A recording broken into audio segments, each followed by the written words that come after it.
So I've got my model here.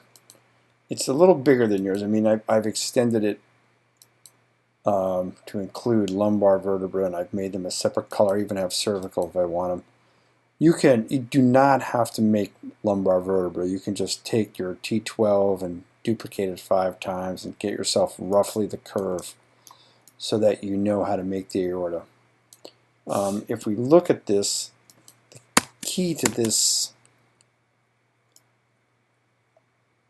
strategy is we're using the 5-eyed cube.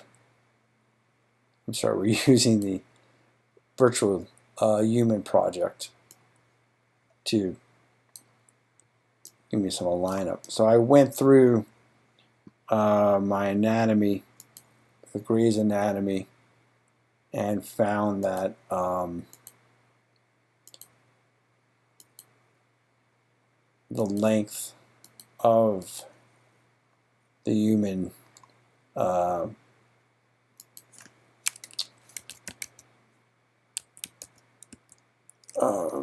vertebra,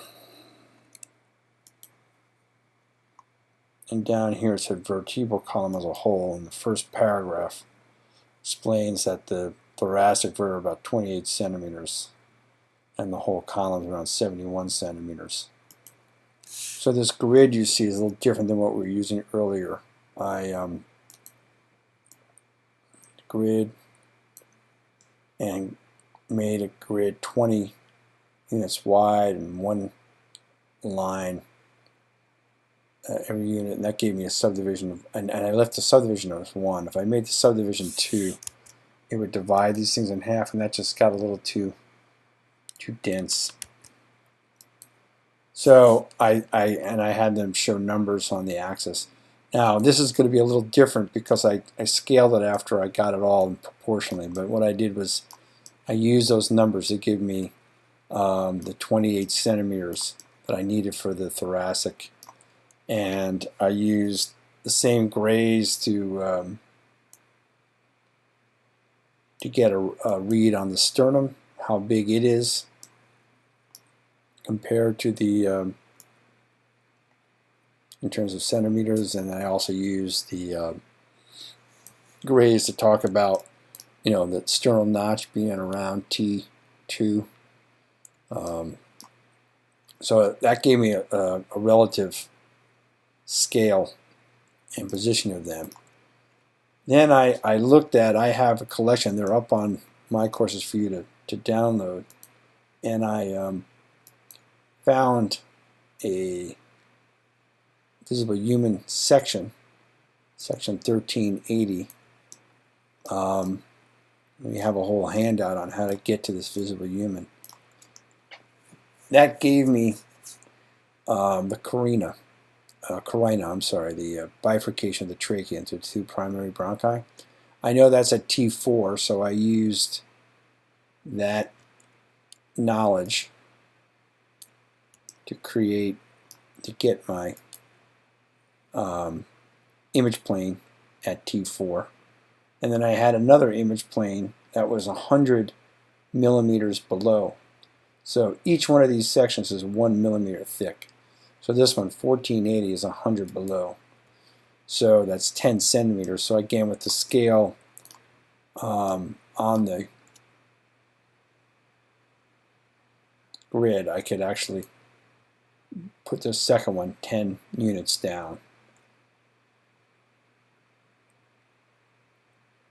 And then have that to use. So now I have these 2 images positioned relatively relative to one another and to the anatomy, so that I can move around and see them. So I'm positioning the photograph with the vertebral body. And again, I've adjusted this a couple times for doing things, but pretty careful initially. And I also made 2 rings. There's a ring here and here. Those rings are circles, really, as I created nerve primitive circles. And I positioned them where the aorta is. So again, we talked about a little bit what we're looking at here at T4 or 1380. Here's your esophagus. There's the carina. There's the two primary bronchus. You can see the cartilage. That's given, helping me identify that as bronchi. That's the thoracic aorta. Here's the aorta coming out of the left ventricle. And down here at 1480, I go down through this plane to it. There's the aorta at the base. So what I did was I created these rings and then drew a curve. Now the rings are literally there just as guides. The first ring is critical, but the other two are there just as guides. So I could just say create a CV curve tool and start here. 1, 2. Maybe I start in the front window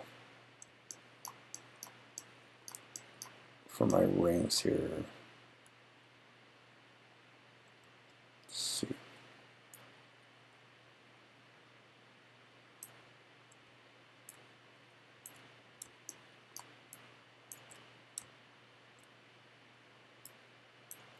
One, two.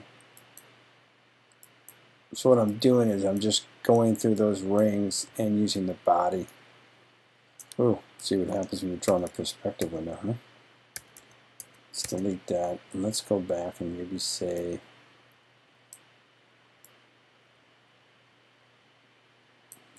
no, that might be easier to see. So I'm drawing now from the side view. And honestly, I in one of the tapes I showed you, I stopped at the thoracic by accident, and then I ended up later changing that, editing it. So this curve that I'm going to use gives me some flexibility. Now, we know from our anatomy and from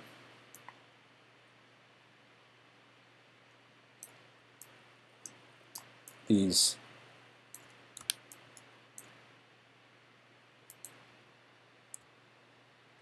images that the aorta is going to start, but it's going to be it's going to be left of the vertebral column. So I'm going to work with the curve, kind of get it to the left there. And I'm trying to make, people describe this as a candy stick and candy cane. It kind of is. You have to be sure though you recognize, see from the front, from an anterior view, really quite extreme. So you're looking at this candy cane, if you will, from the point of view of it being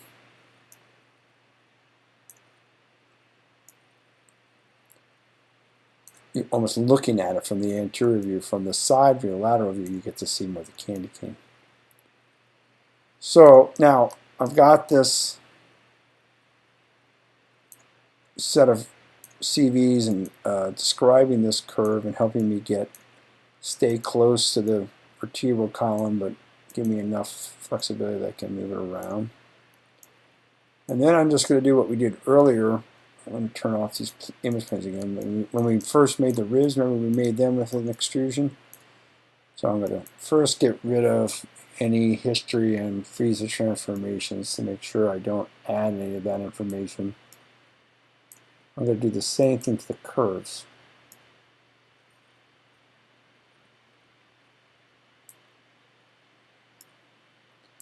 Now also we want to look at the control vertices up front. You notice there's kind of a lot top and then there's a real big space here. So let's see what happens when we build this. If I take this, click the circle first, then the curve, and I go under the surfaces and say extrude. This is the setting I've got everything at. Same settings we use again for the ribs. I use a 480 count to be a multiple of 4 and to try to give me a limited number of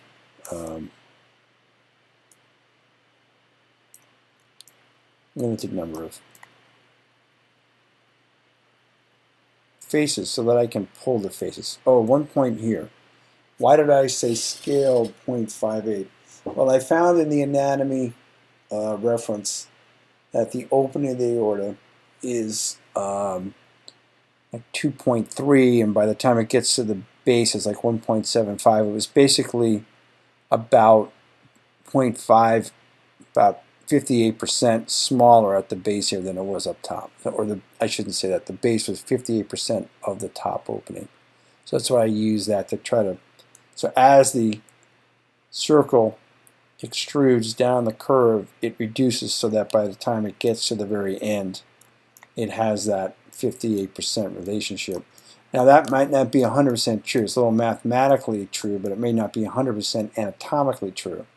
So the thing that's going to change the size of this artery is the number and size of branches it's giving off. It can't give off a branch and stay the same size. That's just physically impossible. And that's one of the things you'll find a lot of times in an error in people's work. Now I just want to point out real quickly, and then I'll let you get into this a little more. If I say show, I'm going to turn off the polygon and go just to the curve. See, I've got curves, the CVs now. I can move and edit my shape any way I want. So that's why that vertebral column is a help. I can decide I really should be further to the left here. You got to be careful because if you move it too dramatically, it's going to kind of get a kink in it. It's like bending a pipe. If you ever try to bend an aluminum or copper pipe, you really need a little bender tool. Otherwise, you kink it and it looks very unnatural. So that's about what I would say we have. Okay.